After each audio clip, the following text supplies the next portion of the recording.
Good morning, everyone. In today's class, we will discuss about plasmid vectors. For producing the recombinant DNA molecules, as I have mentioned in the introductory class, there are several different types of vectors available. The first vectors developed for cloning are plasmid vectors. There are several features, several examples of these plasmid vectors. In today's class, we will discuss the properties, the types of plasmid vectors available, and how they are used in producing recombinant DNA molecule. So all those details, let's discuss.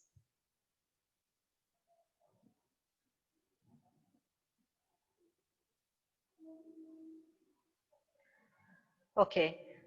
Design of plasmid vectors. Any vector, whatever we use, that should have certain properties. As I discussed earlier, it should have its own origin of replication so that it replicates independent of the host genome, one thing. It should also possess the selectable marker, which will enable us to select the, the organisms containing this vector. The selectable marker also should be one of the criteria. In addition, it should also contain the sites for different restriction enzymes. All those criteria are there. Now we are going to discuss about the plasmid vectors. Any vector you use during the cloning procedure, the main problem is, as I have been telling you, during the process of ligation, in addition to the recombinant plasmid or recombinant molecule, we will also have the formation of unwanted ligated product. What is this unwanted ligated product? Without the incorporation of the target DNA, the vector molecule gets religated and it forms. So in that case, what happens? The formation of this unwanted ligated product or recreation of the vector without the incorporation of the target DNA, that makes it very difficult to select the recombinant plasmid, because when you go for after this ligation step in the process of cloning, we'll go for transformation.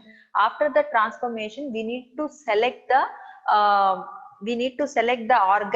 organisms that are transformed. For that selection, we use certain selection markers, say for example antibiotic. Even this religated vector, say for example plasmid molecule we are taking, that's a circular molecule. During the process of incorporation, we linearize it, then we allow the ligation to take place. Suppose the plasmid vector, without the incorporation of this target DNA, if it gets ligated, even the organisms that take up the religated vector also will be grown on the plate containing the selectable marker. In the sense, say for example, the selectable marker is ampicillin resistance gene. In that case, we use the transformation plate containing the ampicillin antibiotic. So on that plate, you will also see the growth of the organism containing the recombinant plasmid, because recombinant plasmid has the selectable marker. At the same time, that plate also allows the growth of the organism containing the religated vector, because even the religated vector has the gene for ampicillin resistance. So that becomes very difficult to select the recombinant product. So one of the most important steps in cloning procedure is to distinguish between the recreated vector molecule and recombinant plasmids, which is very important. So one method that can be used in order to distinguish this recombinant plasmids from the religated vector is, from the transformation plate, you can take the colonies and use those colonies for the isolation of the plasmids. You know the method for isolating the plasmid DNA. So apply that protocol of isolation of plasmid DNA, isolate the plasmid from the colonies that are grown on the ampicillin plate. And then once the plasmids are isolated, you can run those plasmids on agarose gel. Based on the difference in their sizes, you can identify whether those colonies contain recombinant plasmid or the plasmid without the target DNA. How do you differentiate? Because if the target DNA is incorporated, the size of the plasmid becomes more. Based on their size, the distance to which they travel on the agarose gel, it varies. So accordingly, you can use, or otherwise you can also isolate the plasmids and you can digest them and then you can separate them by using agarose gel electrophoresis. If you see the band corresponding to the target fragment, then you can say that the colony whichever is grown on ampicillin plate is the colony containing the recombinant plasmid. Or if you do not see the band for recombinant DNA, if you do not see the band for the target DNA, those are the colonies containing only the religated vector. So this way you can pick up the colonies from the transformation plate, that means the plate containing the ampicillin, and you can isolate the plasmids and then do agarose gel electrophoresis. Maybe based on the plasmid size, you would be able to differentiate the colonies containing the recombinant plasmids and the religated plasmids. Or you can, after isolating the plasmids, you can do restriction digestion and then separation on agarose gel electrophoresis. Based on the band pattern, you would be able to distinguish the recombinant plasmids from the religated plasmids. This is very good. It sounds simple, but when you have to do this experiment on large scale basis, say for example several colonies you need to perform it, then it becomes really cumbersome. So because of this reason, several methods had been developed to facilitate this process. Which process? The selection of the recombinants. So these properties like twin antibiotic resistance and blue-white screening properties had been engineered in the plasmid vectors. Thereby, they facilitate the screening of these recombinants from the transformed cells. Please make note of it. Transformants in the sense, the cells that had taken up the external DNA, that could be recombinant plasmid or that could be religated vector. So from the transformants, you would be able to distinguish the recombinants, selection of recombinants. So all this we are studying. And in the second unit, you also have the procedures together you need to put up for the selection of recombinants. In that case, these are all the procedures. Again, you will be putting it together. So please pay attention. First chapter, if you are very thorough, these concepts are going to be repetitive in the upcoming chapters. So the point is that since the isolating the plasmid and then identifying the recombinant plasmids and the religated plasmids is very cumbersome when you have to do the experiments on large scale basis, number of methods such as twin antibiotic resistance and blue-white screening strategies had been engineered into plasmid vectors. Series of such plasmid vectors had been developed. Now let us see how this twin antibiotic resistance principle works for the selection of recombinants, and later we will also see how the blue-white screening principle or the method works for the selection of recombinants in different types of plasmid vectors. I hope you guys are able to follow. I am moving on further.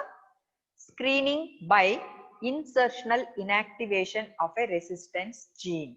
Now I am talking about twin antibiotic resistance. The principle involved in this twin antibiotic resistance is the screening by insertional inactivation of a resistance gene. So here we take a plasmid molecule to use as a vector.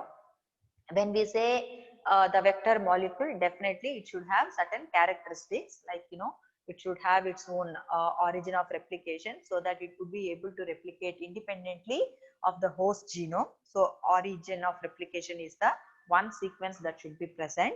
Then it should also have the selectable marker. So here one selectable marker shown is the gene for ampicillin resistance, and this enables the selection of transformants that is available. Here one more sequence that needs to be provided in order to enable twin antibiotic resistance, which will help us to screen the recombinant plasmids, is that another gene for the another antibiotic resistance. So here in this particular example, the very old plasmid vector that had been developed for cloning is PBR322. PBR322 is the plasmid vector that enables the selection of recombinant plasmids by twin antibiotic resistance. So here one more gene for antibiotic resistance has been incorporated. So here the gene that is incorporated for antibiotic resistance is tetracycline resistance gene, TET-A gene. So here, of course, in this TET-A gene, there is also site for another restriction enzyme like BAMH1 or whatever it is. So PBR 322 is the example we are looking at. It has the sequences for origin of replication.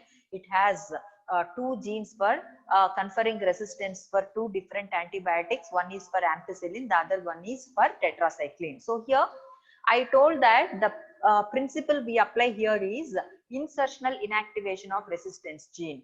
What does it mean? The target DNA, whichever needs to be cloned, that will be incorporated in the coding sequence of one of these antibiotic resistance genes. Please follow me carefully. Here, the target DNA, whichever needs to be cloned, will be incorporated in the cloning or in the coding sequence of one of the antibiotic resistance gene. So in this example, this will be incorporated in the coding sequence of tetracycline resistance gene. So what will happen if you incorporate this target DNA in the coding sequence of one of the antibiotic resistance gene? So if you incorporate the recombinant DNA that would be formed, which is our desired product, is, of course, you need to linearize the vector. So here preferably BAM-H1 can be used to linearize the vector. Once the plasmid vector is linearized, then you will allow the ligation to take place in the presence of your target DNA. And we wish our target DNA to be incorporated in the coding sequence of this tetracycline resistant. Obviously, it will be incorporated here only because this is where the cut. So it has to be incorporated here. So when it is incorporated here in either this orientation or in the other orientation, you will have the formation of recombinant DNA. And this is our product of interest.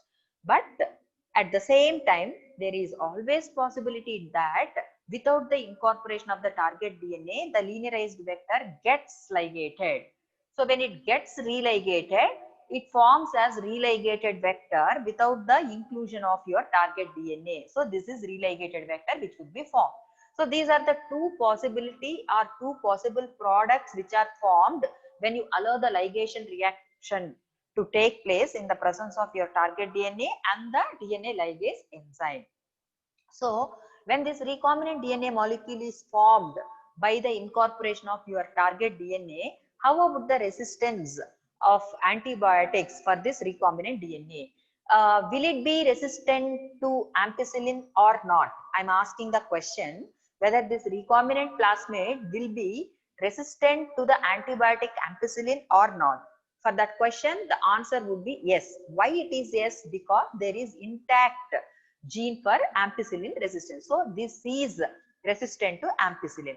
How about resistance to the other antibiotic, that is tetracycline? Whether will it be resistant to tetracycline or not? The answer would be no. Why? Because the gene had been inactivated because of the insertion of your target DNA. Because the target DNA is incorporated or inserted in the coding sequence of your tetracycline gene, it will not be able to produce the protein that confers resistance to tetracycline. So it becomes sensitive to tetracycline. That means tetracycline resistance is no. Coming to the religated vector, how about this religated vector? Here, both the genes are intact. Both the antibiotic resistance genes are intact. So it will be resistant to ampicillin. At the same time, it is also resistant to tetracycline. Is it not? I hope you guys are clear. Insertional inactivation of a resistance gene in which the foreign DNA or target DNA is inserted in the coding sequence of one of the antibiotic resistance gene. Because of this gene gets insertionally inactivated. When it gets insertionally inactivated, the resistance to that particular antibiotic is disrupted. So obviously it becomes sensitive to that particular antibiotic. In this example, that antibiotic is tetracycline. So I am moving on. So now the next step in cloning is, after the recombinant product is formed, the next step in cloning is transformation, right? So after the transformation, you go for plating. In order to select the transformants, you use the plate containing the selectable marker, in this case ampicillin.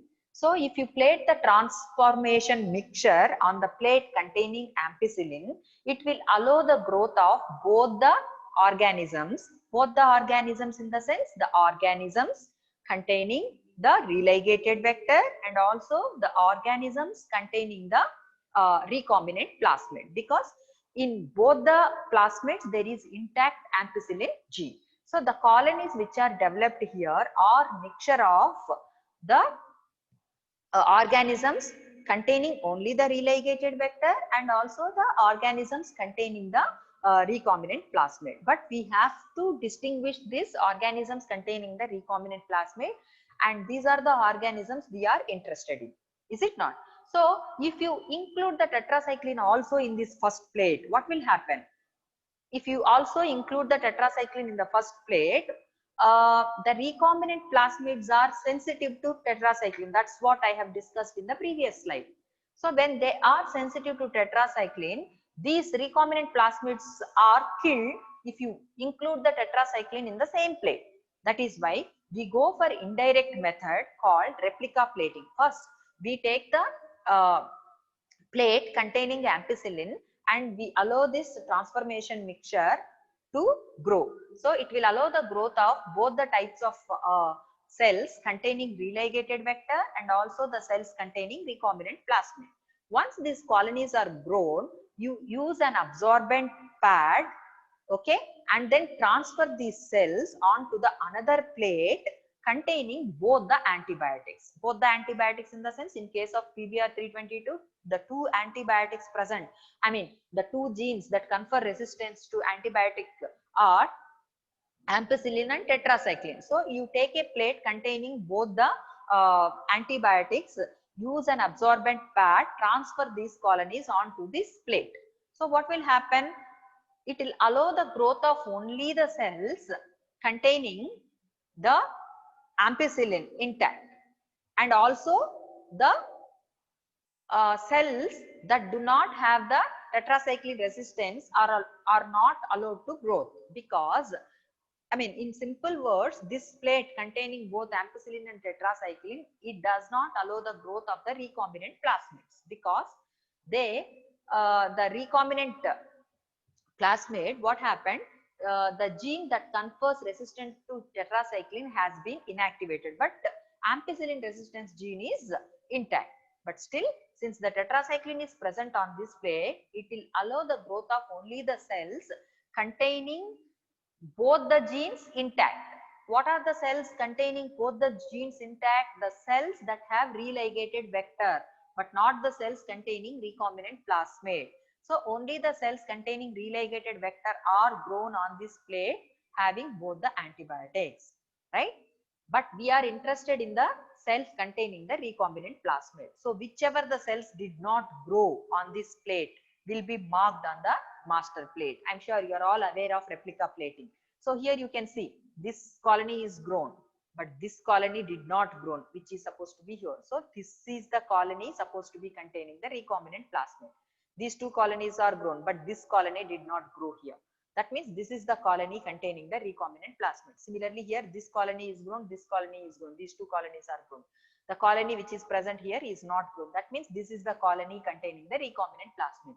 So the colonies containing the recombinant plasmid can be picked up from the master plate, and then they can be used for isolating the recombinant plasmid, and whatever the further analysis you want to do with the recombinant molecule, that can be carried out. So this method is called replica plating, which is indirect method where two plates are involved, will be used for screening the recombinants from the transformants when we use this method of twin antibiotic resistance. Here the principle is insertional inactivation of the gene. I hope you guys are able to follow. So what did we do here? First we allowed the growth of both the cells containing religated plasmid as well as recombinant plasmid. Then later on these cells are transferred onto the other plate containing both the antibiotics with the help of absorbent pad, the technique which is called as replica plating. And this plate allows only the cells having both the antibiotic resistance genes intact. That means it allows the cells, it allows the growth of the cells having the religated vector, but it does not allow the growth of the cells having the recombinant plasmid. The positions can be marked in the original plate, and from there these recombinant, the cells containing the recombinant plasmid can be screened. But here the problem is it is indirect method, 2 plates are involved, and it is little bit cumbersome process for the selection or screening of recombinant plasmids. That is why they looked for the more sophisticated method. This more sophisticated method which is incorporated in plasmid vectors is blue-white screening. So the plasmid vectors had been developed or designed for blue-white screening. So, as I mentioned, it is more sophisticated method. In one plate itself, the recombinant plasmids can be distinguished from the cells containing the religated vectors. As the name suggests, blue-white screening, the principle of this method makes use of the production of blue colored compound which will be used as indicator. So here also by principle this method also works on insertional inactivation of a gene, but the gene what is used in this method is LAC-Z gene. LAC-Z gene, I'm sure it's not new for you. We have studied about this LAC-Z gene in case of E. coli in detail when we discussed about lactosopron. This LAC-Z gene encodes an enzyme called beta-galactosidase, is it not? And this beta-galactosidase enzyme, when it is produced, it would be able to use the synthetic compound X-gal. What is this X-gal? 5-bromo-4-chloro-3-indolyl beta-D-galactopyranoside. This beta-galactosidase utilizes this X-gal compound and it produces blue colored compound which will be used as indicator to screen the recombinant plasmids. And if this LAC-Z gene is used in the vector, the host organism, if it is producing the repressor, in that case this LAC-Z gene which is present on the vector can be induced by IPTG. What is this IPTG? This is isopropyl beta-D thiogalactopyranoside. Please understand this blue-white screening is also another method which is developed on plasmid vectors in order to enable the screening of recombinant plasmids. Here also the principle used is insertional inactivation of a gene. The gene which is used here is LAC-Z gene. You all know LAC-Z gene is the gene that encodes beta-galactosidase protein. This beta-galactosidase protein can utilize the synthetic substrate X-gal which is 5-bromo-4-chloro-3-indolyl beta-D galactopyranoside, and it produces a blue color compound which will be used as indicator in order to screen the recombinant plasmids. And if the host organism is producing repressor, in that case the LAC-Z gene which is present on the vector can be induced by IPTG which is isopropyl beta-D thiogalactopyranoside. Here in this diagram you can look at the example of the plasmid where this blue-white screening sequences had been incorporated. The example are PUC series vectors. Here the example shown is PUC18. Like that, you also have PUC18, PUC19, so on. These are all the plasmid vectors with these properties. So what are the properties that are present on these PUC series vectors? Origin of replication should be there, and there also should be selectable marker. Here the selectable marker present is ampicillin resistance gene, AMPAR gene, and of course LAC-Z gene is present, and this LAC-Z gene is expressed under the influence of LAC promoter. And here one more property is engineered in these vectors, that is multiple cloning site. Little later, after discussing the principle of this blue-white screening, I will explain what is this multiple cloning site. Here you just remember that this multiple cloning site is another feature or property that had been incorporated in these PUC series vectors which are used for blue-white screening. And how this vector is used for blue-white screening? In the beginning, I mentioned that in this method also there is insertional inactivation of the gene. Here also the target DNA is incorporated or inserted in the coding sequence of LAC-Z gene. When the target DNA is inserted in the coding sequence of LAC-Z gene, what happens? The LAC-Z gene is not intact. So in that case, it will not be able to express the protein beta-galactosidase. When there is no expression of beta-galactosidase, it will not be able to utilize the substrate X-gal.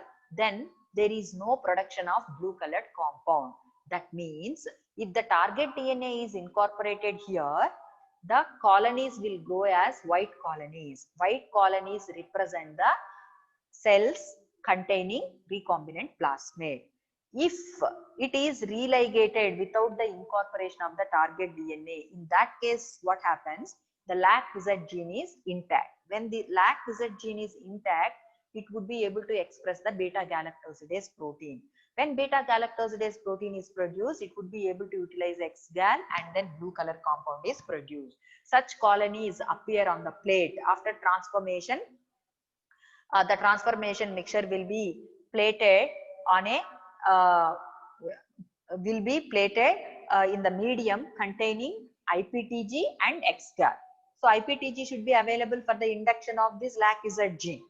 Then when it is induced, it would be able to utilize the synthetic substrate. So that is also incorporated in the medium. So the cells which will grow as blue colored colonies are the cells containing religated vector, because there is no target DNA. In that case, there is intact gene available. So there is expression of beta-galactosidase. That beta-galactosidase in turn will utilize X-gal in order to produce the blue compound. If the target DNA is incorporated, in that case, this gene is not intact. No beta-galactosidase, no utilization of X-gal. Such cells will grow as white colonies. So the white colonies on the plate containing X-gal and IPTG indicate the cells containing the recombinant plasmids, whereas the blue colored colonies indicate the cells containing the religated plasmid.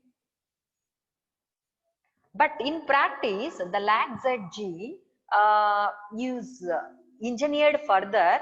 The shortened derivative of LAC-Z gene called LAC-Z prime gene is used. This LAC-Z prime gene that encodes the N-terminal alpha peptide of beta-galactosidase. When we use this, when we have this only N-terminal alpha peptide domain of beta-galactosidase, we have to use the host that contains the mutant gene encoding the beta peptide. That means the remaining portion of the beta galactosidase gene. The remaining portion encoded by the host organism will be able to complement with the alpha peptide of the vector borne enzyme, and it produces the active beta galactosidase enzyme. Please follow me. I explained about LAC-Z gene, which is used for blue-white screening, but in practice, the LAC-Z gene entire sequence is not used.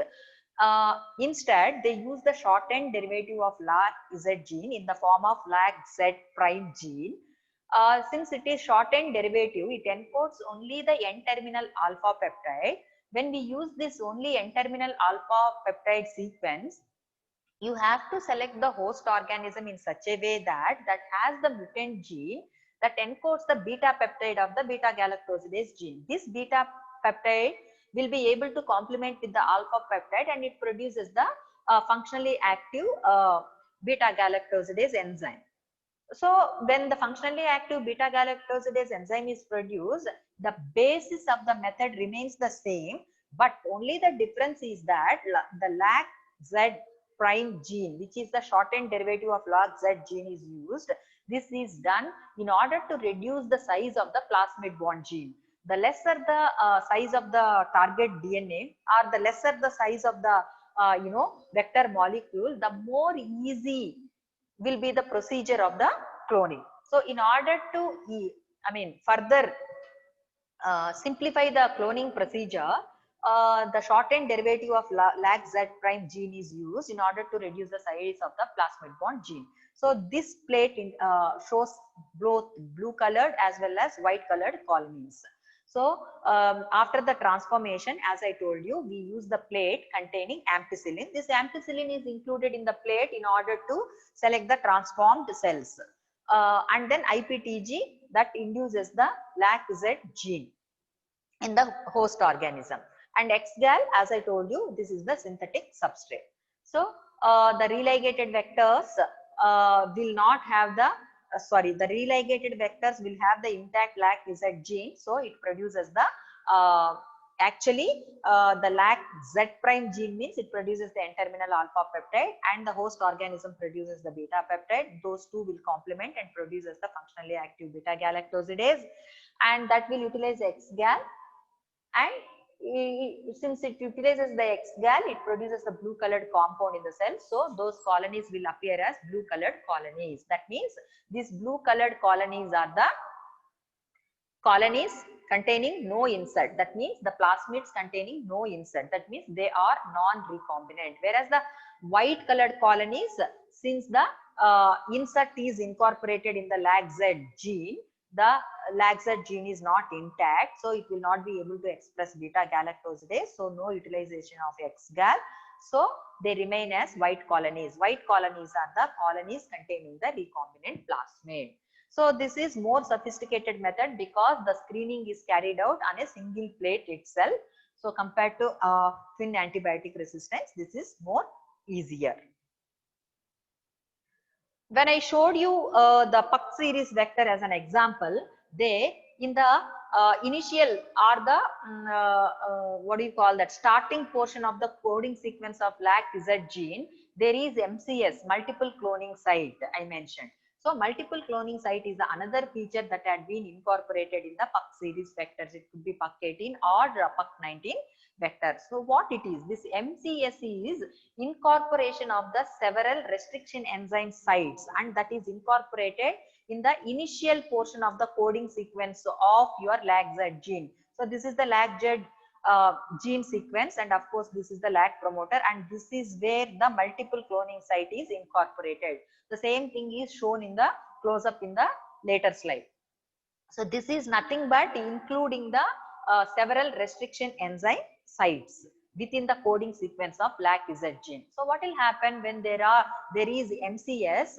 It allows the flexibility for the choice of the restriction enzymes in the cloning procedure. So your target DNA can be incorporated in any one of these restriction sites, or it can be incorporated within a pair of restriction sites. Since there is choice for several restriction enzymes, you will have the flexibility to select your choice of restriction enzyme that can be used in cloning procedure. A multiple cloning site at the 5' end of the LAC-Z prime gene sequence in case of Puck series vectors.